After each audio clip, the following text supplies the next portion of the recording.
Então vamos lá, queridos. Boa tarde a todos. Boa tarde. Primeira questão, bora. Ele traz o envolvimento da energia. E quando se fala em energia, eu tenho que me conectar a um assunto da Química 2, que é o quê? Termoquímica. Então, na termoquímica, você estuda as reações endo e reações o quê? Exotérmicas. Quem absorve? É endo ou exo? ΔH positivo ou negativo? Positivo. Né? E quem libera é tudo o inverso, né? Libera energia, é exotérmica, o ΔH ele é negativo. Qual é o mantra para se calcular o ΔH? Qual é a fórmula padrão? É sempre o produto menos o quê? O reagente. Perfeito? Porém, existem algumas técnicas para você calcular esse ΔH. Tem ou não tem? Energia de ligação, calor de formação e lei de Hess. Vamos aqui na questão. Uma questão teórica que exige um pouquinho da autonomia do aluno. Vem comigo. Primeira afirmação. A formação do cloro atômico a partir do cloro molecular é uma reação endotérmica. Como é que eu saio dessa arapuca aqui? Vamos lá. Primeiro, o que é o cloro molecular? É o Cl2. Então, observe que aqui eu tenho dois ametais e toda ligação que envolve os ametais é uma ligação covalente. Então, eu tenho essa substância que vai se transformar em átomo de cloro, cloro atômico. O que aconteceu da esquerda para a direita? Houve uma ruptura, uma quebra de ligação. Será que aquela substância absorveu energia ou liberou energia para poder quebrar essa ligação? Para quebrar a ligação. Ela absorve. Então, beleza. Então, o que aconteceu aqui foi que essa substância absorveu energia e toda vez que absorve, o processo ele é endotérmico. Volta lá e lê para mim, por gentileza. De novo aí para mim. O que ele diz aí? A formação do cloro atômico a partir do cloro molecular é uma reação endotérmica. Verdadeiro ou falso? Verdadeiro. Olha aí. Então, número 1, já vou dar um like positivo para ele. A reação 2, ele fala que o CaO, que é o óxido de cálcio, reagindo com água, vai formar o hidróxido de cálcio. Essa reação realmente é verdadeira, porque o óxido de cálcio ele é um óxido básico, e todo óxido básico em água vai formar uma base. Porém, eu tenho que entender o seguinte, ora, para que eu possa formar a água, a produção de água, eu tenho que partir da reação entre os gases hidrogênio e o quê? Oxigênio. Fazer aqui o balanceamento. Amiguinhos, são substâncias simples ou compostas? Simples. Aqui eu tenho uma substância o quê? Composta. Isso aqui vai entrar dentro do crivo da entalpia de formação. Professor, na entalpia de formação você considera que toda substância simples é quanto? É 0 e só tem valor para a substância composta. Então, o que eu fiz aqui para você, meus amigos? Olha só, menos 68 kJ, por exemplo. Essa reação ela é exotérmica e, ao mesmo tempo, te informa que esse valor de entalpia aqui está referente a quem? A água. Então, para que você tenha a entalpia de formação, é preciso partir de substâncias simples e não composta. Foi o que ele trouxe para você. Observa aí. CaO não é composto? Água não é uma substância composta? Então, quando ele mostra o hidróxido de cálcio, eu não posso validar essa afirmação. Tudo bem? Ah, então tá bom, prof. Então, essa reação química, ela não representa a formação do hidróxido de cálcio. Para representar uma substância composta, tem que partir de substâncias simples. Pronto, já era, já foi. Pode, então, desconsiderar o número 2. Com isso, eu já elimino quem? A B. Isso. Vamos lá, vamos definir agora. O oxigênio, já ganhei a questão, né? Já, né? Qual a letrinha? Já era, já foi então. Então nem vai perder tempo. Vamos partir para outra, então. Opa, nem apaguei isso aqui, rapaz, esqueci. Nós vamos fazer o que aqui, rapaziada? São 11 questões, né? 1, 2, 3, 4, 5, 6, 7, 8, 9, 10, 11. Parou. Primeira deu a letra A. Ok, bacana. Vamos embora para a segunda, sem perder tempo. Na questão 2, ele já vai trabalhar o que aqui, prof? O desenvolvimento tecnológico, né? Questão teórica para você se conectar ali ao aquilo que ele vai abordar. No desenvolvimento tecnológico do Brasil, destacam-se projetos como hidrogênio verde. Opa, estou dentro de biocombustíveis, estou dentro da química verde, que o objetivo é sempre de você reduzir o consumo, reduzir os insumos que podem ser utilizados, reduzir o impacto ambiental, enfim, a receita, a bola da vez é redução. Professor, então ele fala aqui o hidrogênio verde e processos oxidativos avançados, que é o POA, e ele fala que no POA ressalta-se a geração de radical hidroxila, a degradação de poluentes atmosféricos e a remediação de solos contaminados com pesticidas. Com relação a essas informações, considere as seguintes proposições.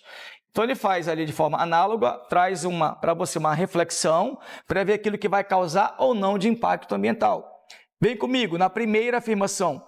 Para a obtenção do hidrogênio verde, separa-se hidrogênio e oxigênio da água através da corrente elétrica. Eu consigo produzir gases, hidrogênio e oxigênio através da corrente elétrica? Se eu fornecer na água?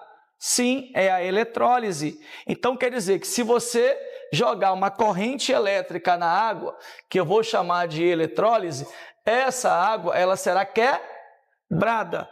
Na forma de quê? De H2 e O2. Então, eu vou estar produzindo os dois gases. Ok? Beleza para todo mundo? Então, isso aqui ele chama de hidrogênio verde. Não tem impacto ambiental nenhum na sua produção. Legal? Seguimos. Ele também vai falar também de fontes limpas como solar, hídrica e eólica. Agora vai ser essa vibe direta, né? Enfim, foi gol de alguém, deixa para lá. A energia solar é uma energia limpa? Sim. A hidrelétrica também trabalha com energia limpa? Sim. A eólica? Também. Então, a primeira está toda perfeitinha. Tá legal? Tá? Oi, filho? Quando fala hídrica, já assumi que é hidrelétrica. Sim. Hídrica vem de água, né? Então, já estou na hidrelétrica. Legal? Posso seguir? São considerados poluentes atmosféricos, dióxido de enxofre, monóxido de carbono, metano e sulfeto de hidrogênio. Consegue associar pelo nome a estruturas? Sim, né? Então, quando eu falo dióxido de enxofre, eu estou falando de quem? Boa! Quando eu falo de monóxido de carbono? CO. Quando eu falo do metano? E quando eu falo do sulfeto de hidrogênio? Maravilha! Esses aqui são poluentes, sim, atmosféricos. São responsáveis pela chuva ácida, são responsáveis pelo aquecimento global, pela sensação de efeito estufa. Então, mais uma que você vai validar. Portanto, por enquanto, 1 e o quê? 2. Opa, que bacana. 1 e 2, 1 e 2. Não, eu tenho que definir a terceira. Vamos lá. Um pesticida deve ser necessariamente uma substância química que é lançada de modo a atingir as pragas que destroem plantações. Pesticida necessariamente é uma substância química? Nem sempre. Você pode ter uma pesticida na forma biológica, tá? Não necessariamente é uma substância química. Então, muito cuidado com esse tipo de questão. Necessariamente, tudo, sempre, nunca há ressalvas. Legal? Portanto, valido 1 e 2 e vou apontar a letra A de amor. Opa! Pois não? E também a questão de... Ela não é soldada para os dedos para as plantações. Não, não. De maneira nenhuma. Os agrotóxicos, por exemplo, são necessários para você tratar o solo, evitar pragas. Então, tem que usar com bom senso, né? Não pode ser usado para outras coisas que não envolvam o campo, né? Na cidade. como um fator para você coibir, de repente, uma manifestação de determinado inseto na cidade. O cupim pronto, é pesticida. Tá? Aí é saudável. Terceira questão, você tem esse gráfico. Ai, professor, quando eu vejo gráfico, me dá calafrios. Quem está nessa vibe aí? Quem tem calafrios com gráficos aí? Ai, Jesus. Vamos aqui, vamos desconstruir então essa... Quanto vem para cá, por gentileza? 8. 18 dividido por 2, eu vou ter 9, né? 2 vezes 8, 16. Mais 9, 25. 25 sobre 2. Quanto maior for a quantidade desse combustível, quantidade de carbono, maior será a quantidade de gás carbônico emitido. Agora você imagina, queimando gasolina, álcool, diesel, dentre outros combustíveis, você tem uma emissão muito grande de quê? Gás carbônico. Então, por isso que é normal pensar que o gás carbônico sempre vai estar uma quantidade bem maior. Legal?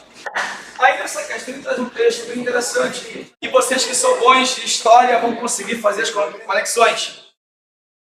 O gráfico apresentado mostra as concentrações atmosféricas dos principais gases de efeito estufa até o ano 2000. Vou fazer aqui alguns recortes, tá? Deixa eu ver aqui. Esse valor dos dados que ele forneceu é muito superior à concentração média de aproximadamente 280 ppm, que é parte por milhão, existente antes da Revolução Industrial. Então ele traz aqui uma conexão com história. Existe um mundo antes e depois da Revolução Industrial. Legal? Com base nessas informações e seus conhecimentos, é correto afirmar que, gente, com o avanço, com a Revolução Industrial, é óbvio que você vai ter o quê? Um consumo maior desses combustíveis, não é isso aí? E por consequência disso, você vai ter um impacto ambiental muito mais acentuado. É o que está acontecendo, é o retrato da nossa realidade. Certinho aí? Aí é com vocês. Com vocês, para vocês. Um minutinho para você se conectar com a resposta. Professor, não faço ideia. Faz sim. Bora. Quem já fez a questão? Hein? Levanta o bracinho. Opa, aqui na minha esquerda. Esse lado aqui. O coronel fez ali. Opa, aqui também fez. E você, minha princesa? Fez também? Então vamos lá, vamos agora associar a resposta. Aqui vocês marcaram a letra? Perfeito. Letra E. Onde diz que o efeito estufa é um fenômeno intensificado a partir da Revolução Industrial devido às atividades humanas emissoras de gás carbônico, que contribuem para o aquecimento global. Ponto. Perfeito? Letra E. Coloca aqui no quadro, letra E. Alguma pergunta, alguma colocação, sugestão, dívida, crítica? Vamos embora então? Questão 4. Na questão de número 4, observem, eu volto para a termoquímica e eu vou trabalhar de forma especial que mecanismo? Lei de Hess. A lei de Hess, eu tenho uma equação que é uma equação referência, que é o modelo, para que você pegue as etapas e promova alterações. Isso aí? Você vai fazer de cabeça junto comigo, me ajuda. Quem é a equação modelo, por favor? Não faço ideia. Sabe sim, qual é? É o C2H2, que é o etino. Esse etino vai reagir com 2 mols de H2, é uma hidrogenação. E você chega ao etano, que é C2H6. Tendo as etapas agora, eu vou promover mudanças no afã de chegar aqui. Eu tenho 3 etapas. O que eu devo fazer na primeira etapa? Se é que eu devo fazer algo. Por que eu vou dividir por 2? Vou multiplicar. É sempre complicado. Vamos lá. Eu tenho aqui, C2H2, que é a minha referência. Eu encontro essa substância lá na primeira equação, do mesmo lado, só que em quantidades diferentes. Então, o que você deve fazer na primeira? Dividi-la por 2. Então, você coloca aqui, vou dividir a primeira por 2. Enxergou? Deixa quietinho. Próxima. O que eu devo fazer na segunda, se é que eu devo fazer alguma coisa? Sim. Multiplicar, inverter, manter. O que eu tenho em comum aí? O que você vê? Dirner, eu vou tê-lo como referência o H2. Está do mesmo lado? As quantidades são iguais? Então, o que eu vou fazer? Nada. Então, a segunda questão eu vou manter. Foi? Agora, a terceira. A terceira, eu consigo enxergar que o C2H6 está em lado oposto. O que eu posso fazer, então? Inverter e, ao mesmo tempo, dividir para chegar no valor que eu quero, que é 1 mol. Então, a terceira questão, você deve inverter, além de dividir por quanto? 2. Então, feito essas observações, aplica isso no ΔH, direto e reto. Ah, é, prof? É. Vocês vão me ajudar.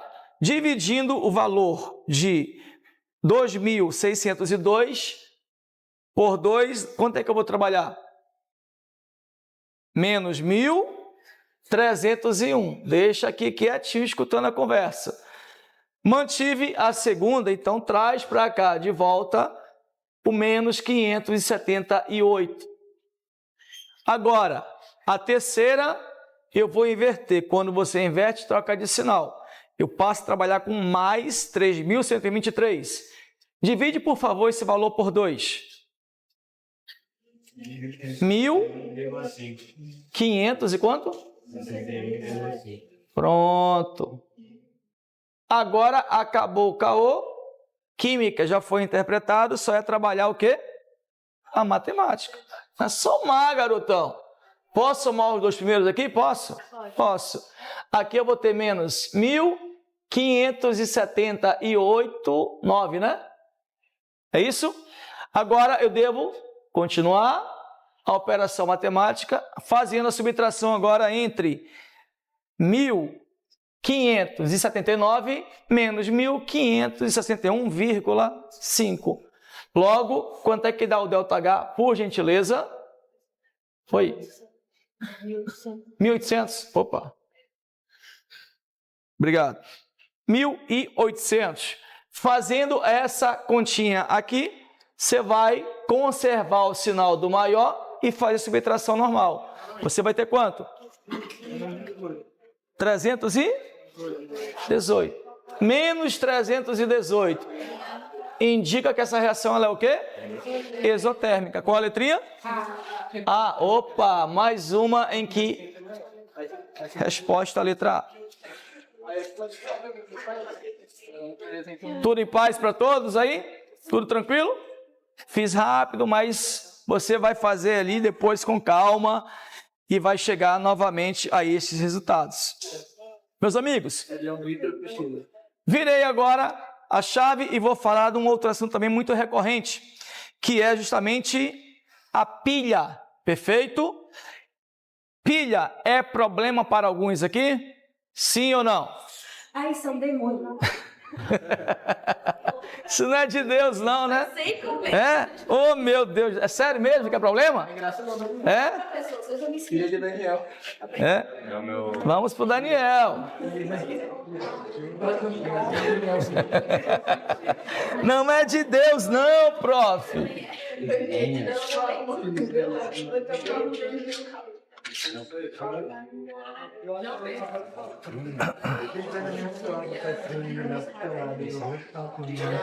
Vamos lá. A eletroquímica envolve pilha e envolve eletrólise. A pilha é um processo espontâneo ou forçado? Espontâneo. A eletrólise é o contrário, forçado. Na pilha você vai ter o ânodo e o cátodo, perfeito? O ânodo é menos ou é mais? Na pilha, eu estou na pilha, menos. E o cátodo, ele é mais. Aquele que se chama ânodo, ele vai oxidar ou vai reduzir? Oxidar. E o cátodo, ele vai reduzir. Legal? Quando você pensa em eletrólise, vamos aqui imaginar agora. Tudo que eu coloquei aqui eu vou inverter. Vamos aqui imaginar. Na eletrólise, o ânodo passa a ser o quê? Não, positivo, e o cátodo passa a ser negativo. Aquilo que era espontâneo passa a ser o que agora? Forçado. Estão comigo? Só que eu não posso deixar de pensar o seguinte, ó, toda vez que falar em ânodo, é algo que sempre vai oxidar. Toda vez que você falar em cátodo, é algo que sempre vai reduzir. Vou tentar fazer aqui. A maioria das questões que envolvem a pilha, ele traz sempre o metal zinco e o metal o quê? Cobre. Vamos aqui então entender, prof. Rapidinho aqui nesse desenho aqui para você não errar e consolidar essa... Opa, não deixa cair não, fique nervoso não. Só por curiosidade, o gol que saiu lá embaixo foi de quem? Tá quanto jogo, cara? 3-1, mentira. Sério? O Vasco tá com cartão vermelho. Não foi expulso no Vasco ainda? Só sucesso. Então pronto, tá bom então. Falei que tem que manter a calma, eu falei. Apressado come cru. Bora, meu povo. Dirney, fala, meu brother. Vamos pra cá. Ó. Digamos que essa barra aqui seja do zinco, chamado de eletrodo, né? Aqui você tem o cobre. Aqui é uma questão certa na prova de vocês, a parte eletroquímica. Então tem que aprender e aprender bem. Já tem 2 anos ou 3 anos seguidos que ele sempre vem. Pá. Vamos aqui então. Eu vou ter 2 circuitos. Ixi, o externo e o interno. Quem é o circuito interno? Como é que ele é chamado? Beleza. Vem para cá então, vamos fazer assim. Opa. Colocar em vermelho. Vamos lá. Claro que eu tenho soluções, né? Então, pensar aqui. Opa! Rapaziada, vocês me falaram o seguinte, ó. O lado vai oxidar e um lado vai o quê? Reduzir. Então, você tem na associação entre zinco e cobre, o zinco vai ser o lado negativo, chamado de quê? Ânodo. Então, ele que vai oxidar, ele é mais reativo, é ele que vai enviar quem? Os elétrons. Aquele que oxida também se comporta como agente redutor. Está tudo aqui enraizado aqui no meu pensamento. Ah, tá, beleza, deixa comigo. Os elétrons, então, vão sair daqui em direção a quem? Ao eletrônio de cobre, perfeito? Vamos lá. Então, esse polo aqui é o polo positivo, é o cátodo, e ao lado que está sofrendo o quê? Redução. Ele é o agente oxidante. Tudo bem para todos? Quando começa todo o processo aqui, o que vai acontecer com esse zinco? A tendência é ele se desgastar, não é isso aí? Então, ó, esse zinco vai ficar todo bugado aqui. Vou usar esse termo, bugado. Boa parte do zinco ele vai para dentro da solução. Vai ficar sobrecarregado com cargas positivas. Desequilibrou, porque estava equilibrado. Deixa quieto aqui. Se esse vem para cá, o outro que estava aqui, os íons de cobre, ele vai sair, corre aqui para cima e vai ficar com essa massa o quê? Aumenta. Diminui, aumenta. Legal? Concentra, dilui. Esse cara está saindo. Também há um desequilíbrio. Quem é que vai ganhar agora o ar de protagonista agora para manter as soluções equilibradas? A ponte salina. Então, a ponte salina, ela vai entrar, vamos chamar aqui de PS, tá? Se entrou aqui, ó, carga positiva, quem é que deve vir para cá? Isso, chamado de quê? Ânion. Então, os ânions vão correr na ponte salina em direção a quem? É isso aí. Então, as soluções, todas as duas são neutras? Sim, em função da ponte salina. Babado, babado, babado. Vamos lá. Por outro lado, quando sai carga positiva, a ponte salina reconhece, opa, deixa comigo que eu vou manter isso aqui neutro, cara. Manda para cá o quê? Cátion. Então, guarde com muito carinho. O ânodo, ele vai mandar para lá quem? Cátion. E o cátodo manda para cá quem? Ânion. Legal aí? Você não se perde. Vamos para a questão? Vamos ver se isso dá certo mesmo? Se der certo, beleza. Se não der, a gente volta aqui. Ele conta toda uma história sobre a pilha, lá em 1800, depois vai para 1836. Eita, nós. Aí vem para cá. Pam, pam, pam, pam. Durante o funcionamento da pilha de Daniel, elétrons migram. Ah, tá. Ele quer saber o que acontece, né? Aí agora eu vou interagir com vocês. Os elétrons migram do metal menos reativo para o mais reativo. Verdadeiro ou falso? Falso. Do mais para o menos. Sempre do mais reativo para o menos reativo. Então a primeira já está furada. Então, reativo seria aquele que manda elétrico? É aquele que vai promover o deslocamento. No caso é o... O 5? É. O mais reativo sempre vai ser o que eu sei. Sim. Posso continuar? Seguimos. Íons positivos da ponte salina migram para o Becker que sofre corrosão. Olha só, quem que sofre corrosão? Quem que ele recebeu? Foi o ânion? Então, já elimina mais uma. Legal? As soluções dos compartimentos anódico e catódico, estou falando aqui e aqui, permanecem eletricamente o quê? Neutras. Verdadeiro ou falso? Verdadeiro. Qual é a função? Quem que mantém essa neutralidade? A ponte salina, jovens. Está aí a resposta. Tudo bom? Pronto. Nem perde mais tempo. E vai embora. Fez sentido para vocês? A DDP, a diferença de potencial. A diferença de potencial permanece constante, ela sofre pequenas variações. Ele está falando aqui que ele está falando que permanece constante. O que acontece é o seguinte, para você calcular o DDP aqui, eu precisaria ter o potencial de cada um deles. Ele não forneceu. Mas, por via de regra, quando se fala DDP no voltímetro permanece constante, ela tem oscilações. Tá? Sempre. Sempre.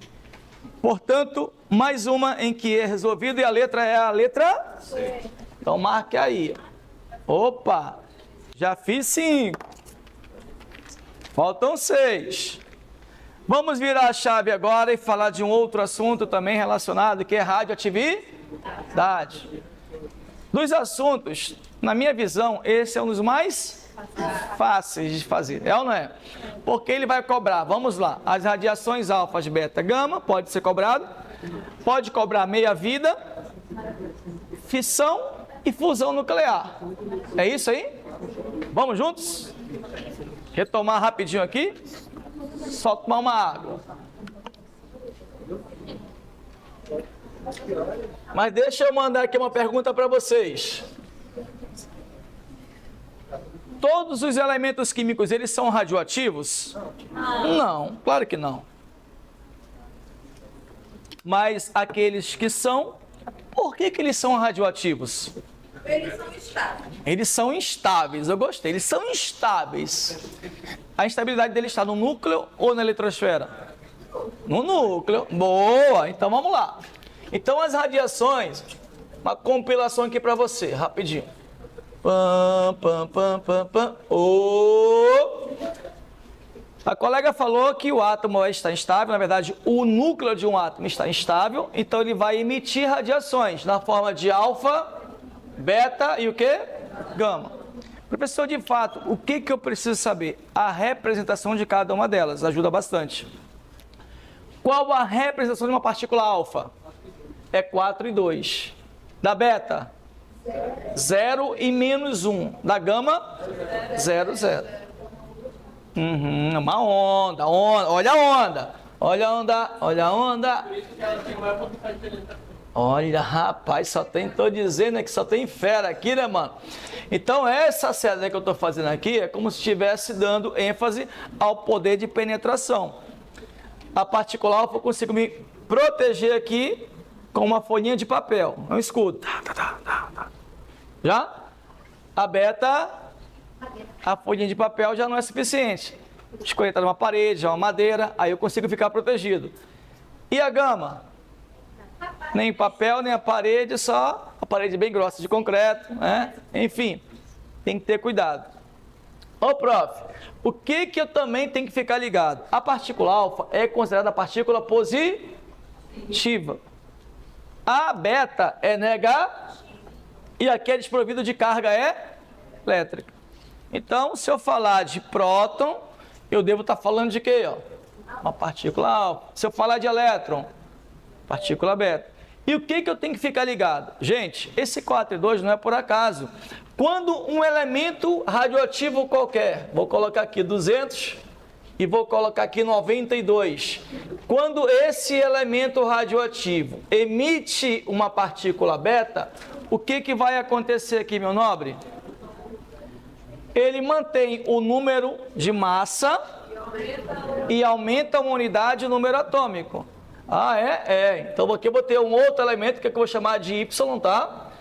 Com a massa 200, mais o número atômico vai ser 93. Até porque eu preciso sempre ter o cuidado de balancear tanto o número atômico quanto a massa. Se eu tenho 92, então é 93 menos 1. Legal?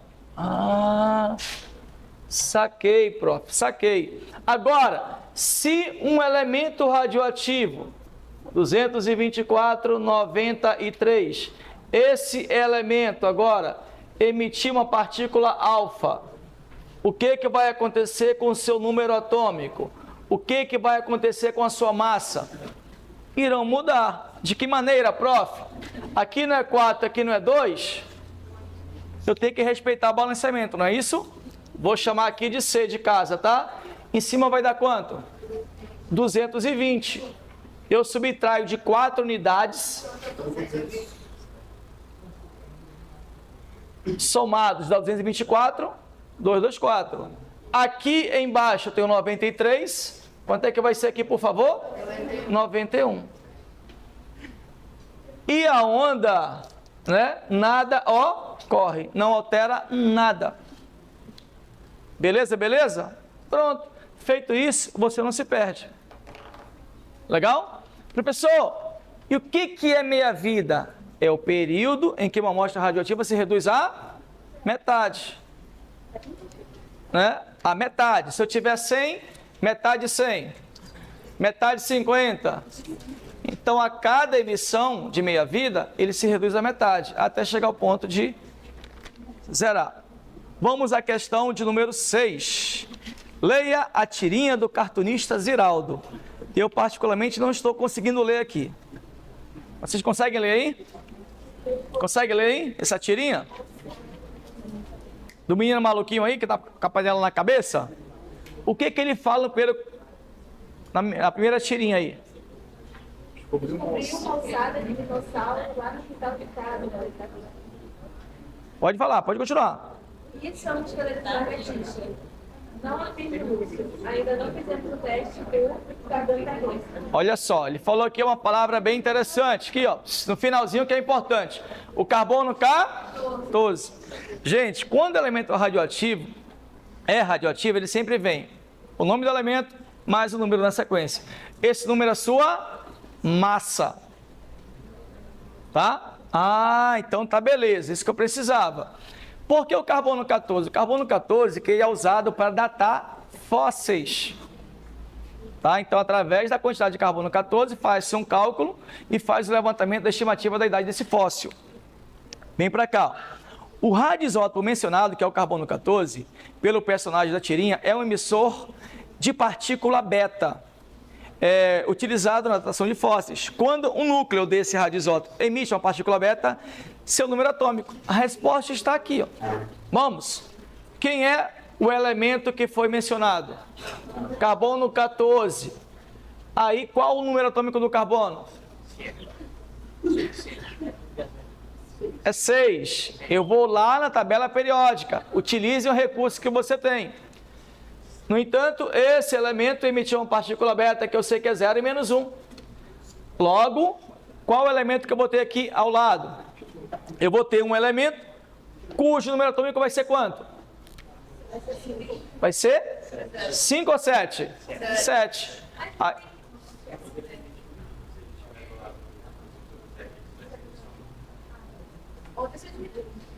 Porque ele absorveu. Então depende se... Depende. Uma coisa é eu emitir, outra coisa é eu absorver. Por isso que eu aprendi só... Isso. A questão sempre dele. Exatamente. A maioria das questões envolve a emissão. Mas se ele falar está absorvendo, coloca o B do lado do reagente. E é a matemática. Absorveu como pegadinha, né? Mas não, é a questão em si. Gente, quem é o elemento que tem número atômico 7? Nitrogênio. Então coloca aqui N. E quanto é que vai ser a massa desse N? 14. Pronto, já era, acabou, destruiu. Que é, rapaz? É sério isso mesmo? Você está falando para mim? Esquece. Eita! Rapaz! Vamos lá. É porque tá calor. É isso. Obrigado. Gente, a resposta para a questão da 6 é a letra A. Oi.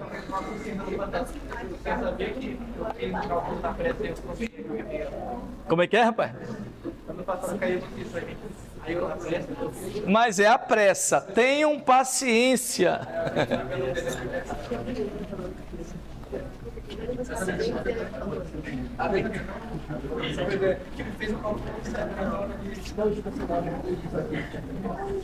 Quando você erra uma questão que você tem um domínio do assunto, você fica pistola, né? Ai! Queridos, vamos lá para a próxima questão? Olha só. É verdade que a gente precisa tomar um certo cuidado no descarte dos nossos resíduos. É ou não é? Então, vamos lá. Isso impacta muito o meio ambiente, enfim, e faz com que a gente tenha sérias consequências no futuro. Já estamos vivendo boa parte disso. Bora lá. Na questão 7, ele traz... Eu tenho que ler aqui o enunciado para vocês, né?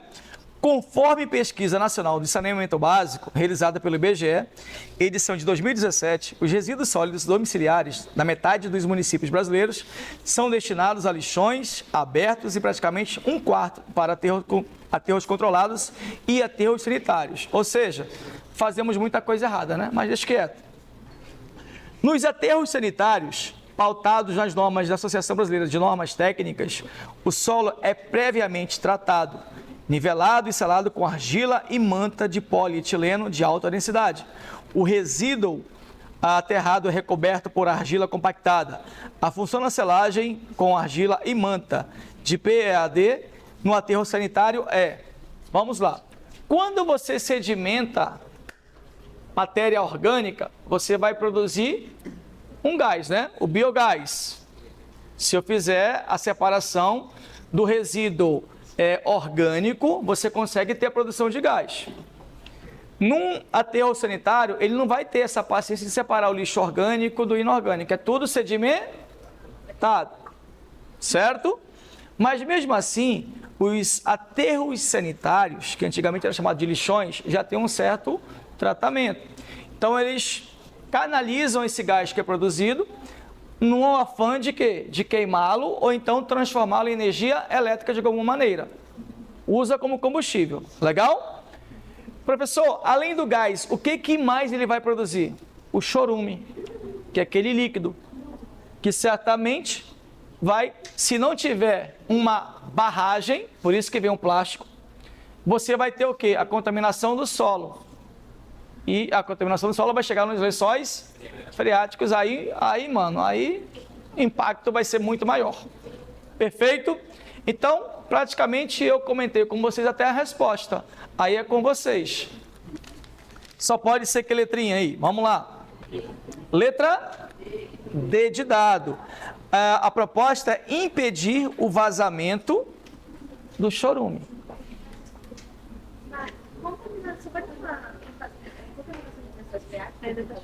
Como é que é? Vai infiltrar. Vai infiltrar.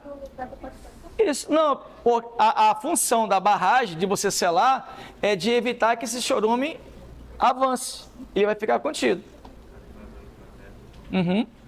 Se deixá-lo, ele vai embora e vai ficar sem freio, né? Essa 7 vai ser a letra D de dado. Então pronto. Viremos a chave. Opa! Caiu mais uma para vocês sobre radioatividade. Traz para cá, para a gente entender aqui, professor. Gente, isso aí nem precisa gastar muita energia, porque o que eu tenho que levar em conta? Ele me deu basicamente a substância que vai ser formada. O que eu preciso levar em conta? Toda equação, ela tem que respeitar o balanceamento, seja na massa ou no número quê?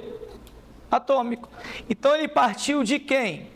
Ele partiu da reação do níquel. Quais os números que acompanham o níquel aí, por favor? 28 e 64, é isso aí? Ele reagiu com o bismuto, foi? Aí você vai ter para o bismuto 209 e quanto? 83. Opa, setinha aqui, meu nobre. Aí você tem o RG, cujos números atômicos são, aqui é 111 e aqui é quanto? 272. Aqui é mais. Pronto, é com vocês. A resposta está lá embaixo. Só é você levar em conta o que, prof? Eu vou somar aqui, não vou? 209 mais 64. Eu vou ter quanto? 273. Ou seja, uma unidade a mais. Certinho? E para ter uma unidade a mais, eu preciso ter que nesse X aqui, ó, ele tenha o número 1, né? É isso aí? 28 mais 83 dá exatamente quanto? 111. Opa! Então, aqui é 111, né, meu nobre? Então, esse X, ó, ele tem que ser uma partícula em que eu tenha 1 como massa e 0 como número atômico. Só pode ser quem? Letra E. Legal? Então, o primeiro, eu teria ali na letra A um pósitron, o B, o próton, o C, um alfa, o D, o beta, e nesse caso vai ser o nêutron. Qual a letrinha? É de escola. Pronto. Epa!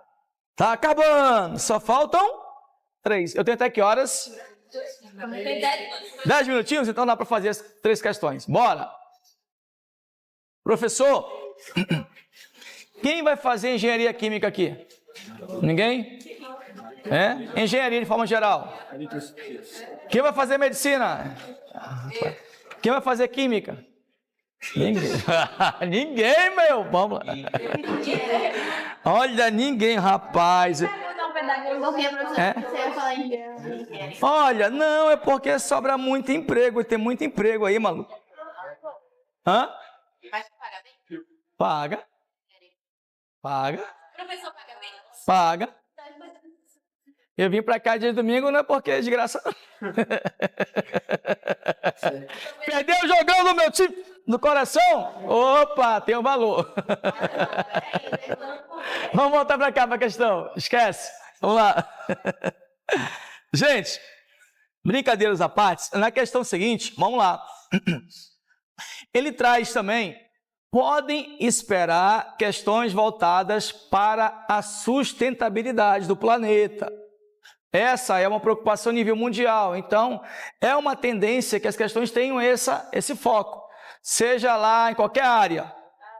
Vamos aqui. Eu nem vou ler o enunciado, tá? Eu só vou consultar com vocês as afirmações. Pode ser? Vamos lá juntos.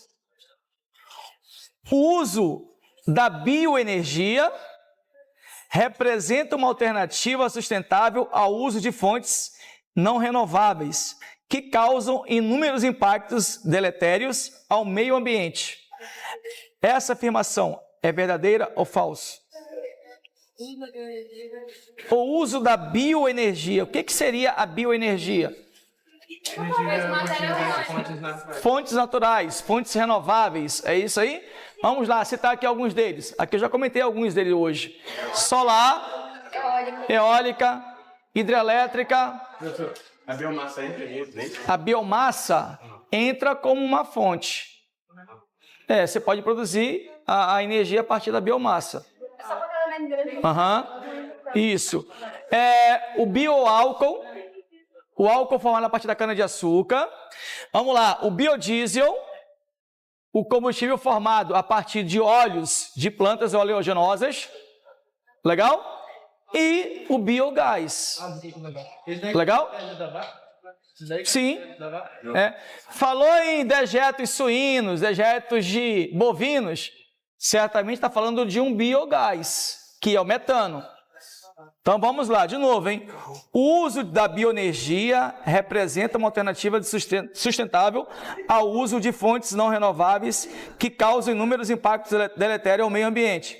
Verdadeiro ou falso? Verdadeiro.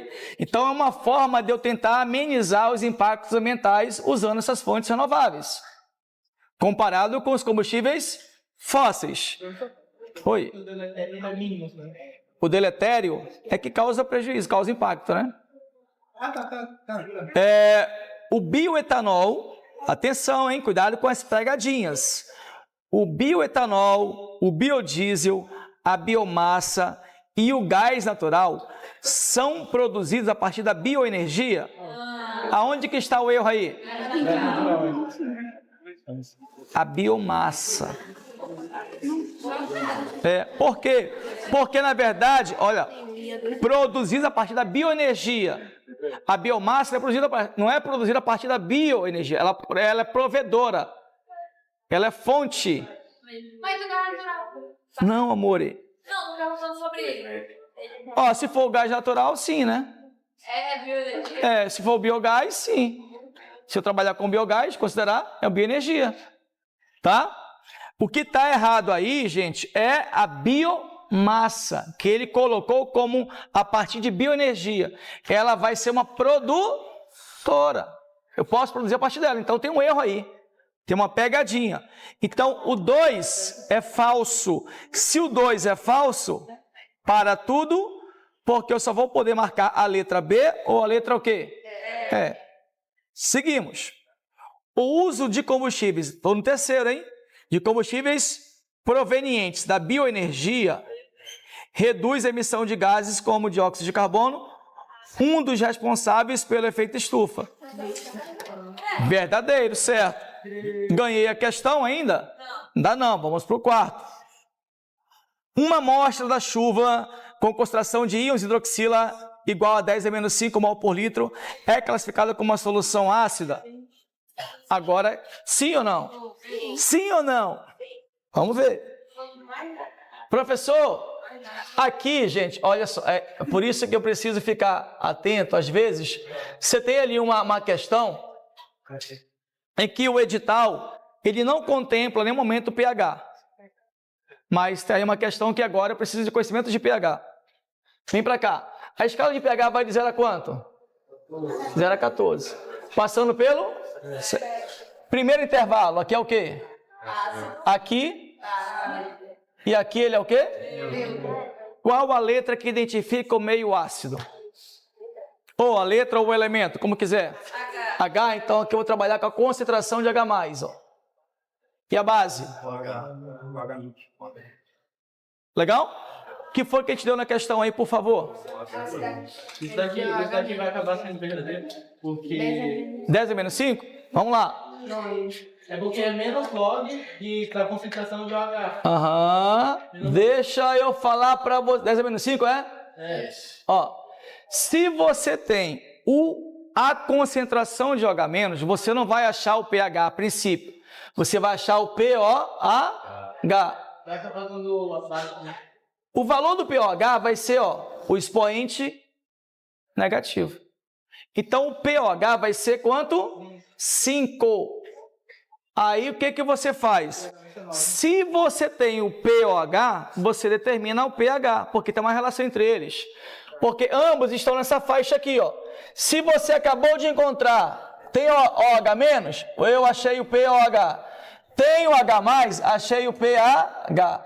Se o pOH é 5, 14 menos 5 vai dar valor aqui, que aqui é quanto? A pergunta é a seguinte, pH igual a 9, o meio é ácido ou básico? Básico. Então tá errado, não tá a afirmação? Ai, menina, saiu assim. Qual é a letrinha, por favor? Letra E. Bora! Mais uma questão em que na 10ª... Oi? O CH4, ele foi chamado de gás, né? Porque ele tem outro nome também, né? Gás do lixo, gás dos pântanos, gás das minas de carvão.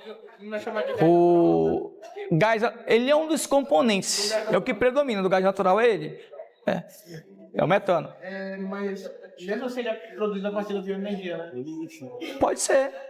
Pode ser e não pode ser. Tem duas vias para você produzi-lo. Por uma via alternativa e uma via normal, fóssil. 26 de abril de 1986, houve uma explosão lá na usina nuclear de Chernobyl, na Ucrânia. Vamos lá. Aí ele trouxe, fala desse acidente que houve e traz o xenônio, traz o iodo, traz o césio, o estrôncio, o césio em duas versões. E tem aqui, deixa eu ver, o que ele quer. A seguir, ele coloca ali um encaminhamento. Parece até um gráfico, né? Ele parte do césio, produzindo bário, em cima e embaixo. Depois tem uma setinha do bário, com asterisco, ao bário natural. A pergunta é a seguinte. Você vai relacionar com alfa, beta, gama. Me ajuda. Na linha 1, eu tenho césio 55, 137. Cheguei ao bário. Massa é igual, 137, mais número atômico é quanto? 6. Isso é típico de quê? De que emissão? Beta. Então, coloque aqui que o número 1 é beta. Opa, estou no caminho certo. Duas pessoas. Não entendi. Em cima é o número 2. Mas você tá fazendo Não, mas eu estava analisando o 1, né? O número 1. Agora eu vou para o 2. Mas vai dar no mesmo, não vai? Então coloca aí que 1 e 2 é beta, beta, certo? Beta, beta. Agora a linha 3, que é do bário com asterisco indo para o bário normal. O que acontece aí, por favor? Não acontece nada, mantém-se os valores. E se mantém os valores, eu estou falando de partícula, ou de onda, o quê? Gama. Opa, ganhei a questão. Cuidado na representação. Qual a letra que você vai marcar aí, por favor? Letra A. Beleza. A última... Cima na hora. Oi. Beta positivo, né? Não. Meus amigos, o Protocolo de Montreal é um tratado internacional que diz respeito à defesa do meio ambiente. Uma de suas recomendações é a redução da utilização de substâncias propelentes, como os CF6, clorofluorcarbonos, em aerossóis e aparelhos de refrigeração. Essa recomendação visa o quê? Preservar a camada de ozônio, que é o nosso filtro. Pronto. Fizemos aqui as nossas 11 questões destinadas. Qual a letrinha, hein? C. Pronto. Legal? Então, finalizo aqui. Meu muito obrigado. Fiquem todos com Deus. Gente, investir na educação nunca é um custo. A educação... A 11 é? C. A educação transforma a vida. Já dizia o Mandela isso lá, não lembro exatamente o ano, mas tem uma frase que eu adoro. A educação é a arma mais poderosa que você pode usar para mudar o mundo. Portanto, mudem o mundo, o seu mundo, o mundo de pessoas. O mundo precisa de serviços. A sociedade, esse mundo meio conturbado, precisa de alguém com cabeça pensante para colocar as coisas em seus devidos lugares. E vocês não estão aqui por estarem, não. Estão aqui porque tem um objetivo grande. Eu tenho certeza que quem planta coisa boa não tem outro resultado a não ser colher coisas boas. Então fica a minha mensagem. Muito obrigado, fiquem com Deus. Valeu, fui, tchau.